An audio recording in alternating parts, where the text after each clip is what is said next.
আমাদের স্বপ্ন আর বাস্তবতা যদি এক হতো তাহলে সুখ কি আর দুঃখ কি হয়তো সেটা আমরা কোনোদিন উপলব্ধি করতে পারতাম না। যখন রাত জেগে স্বপ্ন দেখি সকালটা শুরু হয় কিন্তু বাস্তবতা নিয়ে। যখন বাস্তবতার মধ্য দিয়ে আমাদের দিনটা শুরু হয় তখন স্বপ্ন আমাদের স্বপ্নই থেকে যায়। তারপরও আমরা সেই মরীচিকার মতো স্বপ্নের পিছিয়ে ছুটতে থাকি। তো এই তো হলো, এটাই আমাদের জীবন। তো আসসালামু আলাইকুম, শুভ সকাল। কেমন আছেন আমার প্রিয় বন্ধুরা? আশা করি আল্লাহর অশেষ রহমতে অনেক অনেক ভালো আছেন। আমিও আলহামদুলিল্লাহ আল্লাহর অশেষ রহমতে আপনাদের সকলের দয়ায় অনেক অনেক ভালো আছি।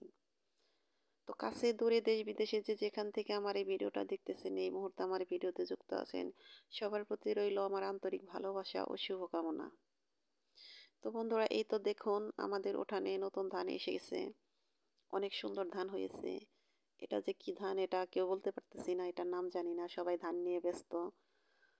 তো সকালবেলা রোদ উঠতে না উঠতেই ধান নিয়ে ব্যস্ত। এটা একটা ভালো লাগা কাজ করতেছে, খুব ভালো লাগে এই দৃশ্যগুলো দেখতে।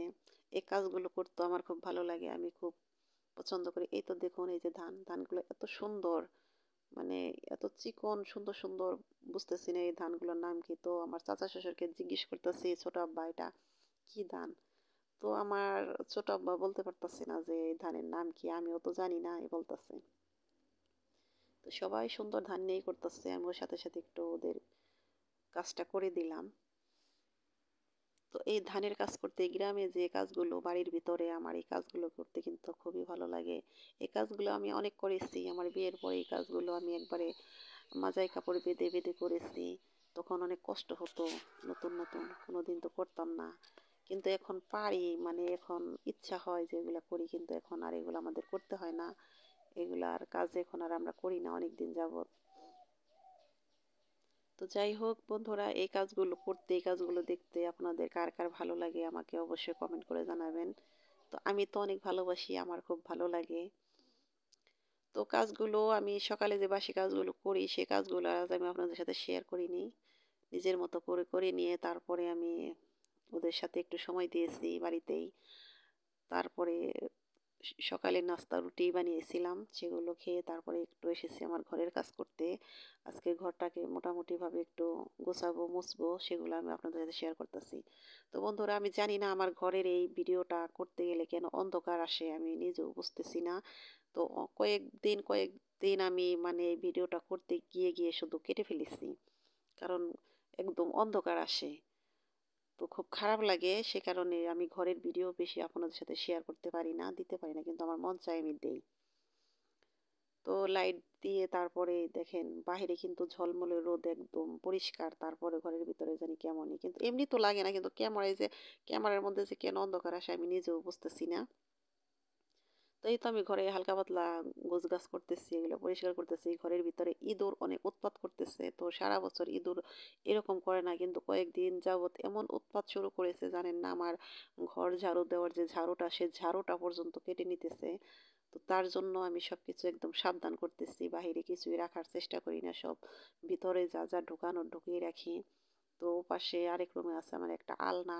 তো আলনার মধ্যে যতগুলো কাপড় চোপড় ছিল সব গুছিয়েছি, কালকে গুছিয়ে ওয়ার্ড্রোপে রাখছি, সিন্দুকের ভিতরে ভরে রাখছি।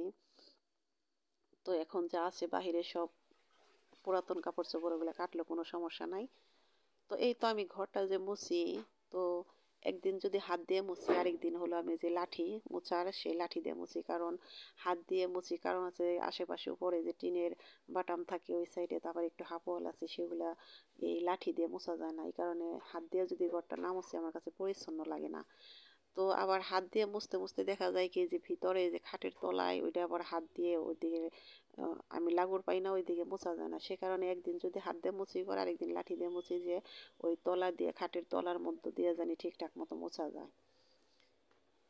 তো হাত দিয়ে ঘরটা মুছলে আমার কাছে বেশি ভালো লাগে, উপরের আশেপাশে যা থাকে ওগুলো ওর সাথে সাথে পরিষ্কার করে নেওয়া যায়। তো আমি সেটাই আজকে আমি আপনাদের সাথে শেয়ার করলাম। একদিকে বাহিরের রোদ ঝলমলে, তার দিকে তারপরে আবার ঘর দোর মোছা গোছগাছ এগুলো করতে কিন্তু ভালো লাগে। যদি করি, যখন করি না, কিন্তু যখন করি তারপরে করা হয়ে গেলে কিন্তু অনেক হালকা পাতলা লাগে, মনটা অনেক ফ্রেশ লাগে। তো আমার ঘরে কাজ করতে, বাহিরে কাজ করতে মানে বাড়ির ভিতরে যে কাজগুলো এই কাজগুলো করতে কিন্তু একটুও আলসেমি করি না। আমার খুব করতে ভালো লাগে। কাজ যদি না করি তাহলে আমার বেশি খারাপ লাগে। তো ইদানিং তো আমি কিছুদিন ধরে মোবাইলে ব্যস্ত আছি, ব্যস্ততা নিয়ে থাকি। তারপরেও দেখা যায় যে যা করার বাহিরের গোছগাছ করে তারপরেই মোবাইলে সময় দিই। তো মোবাইলে অনেক সময় দিতেছি এখন। আর এখন আমি একটু ফ্রি আছি মোটামুটি বলা চলে, কারণ ছেলে দুটো বড় হয়ে গেছে। তো ওদের তো তেমন আর আমার ওইরকম সময় দিতে হয় না। যা আমার নিজের যা কাজের যে সময় সেটা আমার সেই সময়টুকুই দিই, যেমন রান্না বান্না, গোছগাছ, ঘর বাড়ি পরিষ্কার, এই সেই আর কি এগুলা। তো ছেলের পরীক্ষাও শেষ, এই তো রবিবারে একটা পরীক্ষা আছে। পরীক্ষাটা হয়ে গেলে তারপরে তো আবার যাব বাবার বাড়িতে। তো সে কারণে সবকিছু একটু গোছগাছ করার মধ্য দিয়ে যাইতেছি। বাড়ির কাজ যা আছে এগুলা গুছাইতেছি। তো গেলে কিছুদিন থাকবো ভাবতেছি। তো এই তো দেখুন, এই যে বারান্দায় কিন্তু মাশাল্লাহ অনেক ঝলমলে, এখানে কোনো অন্ধকার লাগে না। এই রোদও এসে গেছে আমার বারান্দাতে। আরেকটি কথা সেটা হলো, আমার শ্বশুর বাড়িতে কিন্তু শীত একদম কম, কারণ চারপাশে ঘর দিয়ে আটকানো, কোনো বাতাস ঢুকতে পারে না। শীত অনেকটাই কম, মানে একদম বাহিরের কোনো হাওয়া বাতাস বাড়ির ভিতরে ঢুকে না। এই কারণে শীতের দিনে খুব আরাম, কিন্তু গরমের দিনে এতটা খারাপ লাগে, এমন গরম কোনো কিছুতেই কুলায় না। না ফ্যানের বাতাসে কুলায় না, বাহিরে গেলে একটু ভালো লাগে। সে কারণে এত বন্দি বাড়ি থাকতে আমার ভালো লাগে না। মন চায় যে এক পাশ খোলা থাকবে, আরেক পাশ, চারপাশ আটকানো থাকলে এক পাশটা যেন খোলা থাকে, যেখান দিয়ে বাড়িতে হাওয়া ঢুকবে, শরীর লাগবে, ভালো লাগবে। তখন তো শীতকাল, এখন না হলেও চলে, কিন্তু শীতটা তো জামা কাপড় পরলেই চলে যায়, কোনো সমস্যা হয় না। কিন্তু গরম এমন একটা জিনিস, দেখা যায় যে গরমে বাতাস, ফ্যানের বাতাস যতই গায়ে লাগুক, যদি বাহিরের একটু খোলা বাতাস, আল্লাহর দেওয়া প্রকৃতির যে বাতাস, সেটা যদি এসে শরীরে একটু লাগে তাহলে হয়তো বেশি শান্তি লাগে। এই তো আমার ঘর মোছা শেষ। তো আমার জার আমাকে ডাকতেছে, ভাবি আসেন আসেন, ধান ওড়াতে হবে। তো ওখানে একটু গেলাম, গিয়ে ভিডিও করলাম। কিন্তু ওরা তো জানে না, ওদের বলি নাই যে, কিন্তু ওরা জানে যে আমি একটা কিছু করি মোবাইলে, কিন্তু আমি স্বীকার করি না। সারাক্ষণ বলে কি করেন কি করেন, টিকটক করি, মানে এরকম কয়, আপনি টিকটক করবেন এটা আমাদের বিশ্বাস হয় না। এসব বলে কাটায় আসতেছে, জানি না যে সবার সামনে কখনো বলতে পারবো কিনা। হ্যাঁ, আমার একটা ব্লগ ভিডিও চ্যানেল আছে, আমি এটা এখন ওদের সাথে শেয়ার করতেছি না, করি না। কারণ এগুলো যদি শেয়ার করি হয়তো আশেপাশের মানুষ অনেক কিছু ভাবতে পারে, কিন্তু আমি তো আমার সম্মান বজায় রেখে আমি করার চেষ্টা করতেছি। তো আমার খুব ভালো লাগতেছে যে আপনাদের সাথে, আমার নতুন নতুন বন্ধুদের সাথে আমি যুক্ত হয়েছি। তাদের সাথে আমি কমেন্টে কথা বলি, তাদের ভিডিও দেখি, তারা আমাদের ভিডিও দেখে। আমার কিন্তু খুবই ভালো লাগতেছে এই জগৎটাতে। জানি না সফল হতে পারবো কিনা, কিন্তু এই জগতে এসে আমার খুব ভালো লাগতেছে। তো জানি না আল্লাহ পাক আমার এই স্বপ্ন পূরণ করবে কিনা, যে আমি সবসময় যেন এটার মধ্যে লেগে থাকতে পারি, এটা নিয়ে পড়ে থাকতে পারি।